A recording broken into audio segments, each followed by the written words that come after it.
The girl's eyes locked onto a strange-looking pin lying on the ground. Something about it felt off. Curious, she reached down and gently touched it, and in an instant, her senses were hijacked. It was like she'd been transported to another dimension. When she picked up the pin, the surreal vision hit her again. This time, she saw a dazzling futuristic city shimmering in the distance, begging to be explored. She tried stepping forward, but smacked straight into an invisible barrier. Turns out, her body was still rooted in the real world. She wasn't in that future place, just connected to it mentally. Thinking quickly, she wrapped the pin in a candy wrapper and tucked it away. Her father noticed her odd behavior and got suspicious. She handed him the pin, curious if he'd see what she saw. But when he touched it, nothing happened, just metal. But when she held it again, boom, the future burst to life once more. Suddenly, she was flying through the air, like gravity no longer applied. Her father, now convinced she was hallucinating or worse, yanked the pin from her hands, furious and afraid. Determined to prove she wasn't crazy, the girl waited until he fell asleep. Then, she snuck out with the pin, jumped on her bike, and headed toward the glowing skyline she'd glimpsed before. Reaching a wide-open field,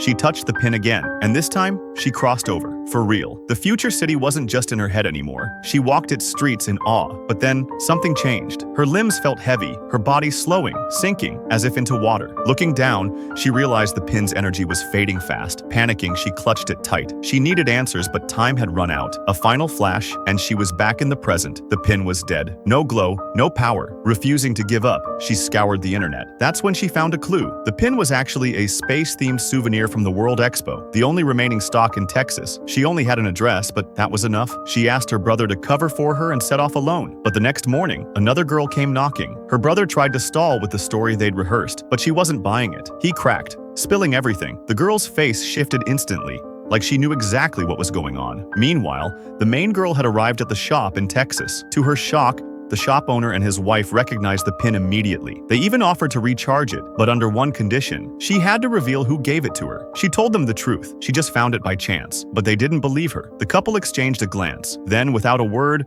one of them pressed a hidden button, like they were calling someone. She felt the tension rise and made a break for it. Too late. Before she could escape, both the shopkeeper and his wife pulled out guns.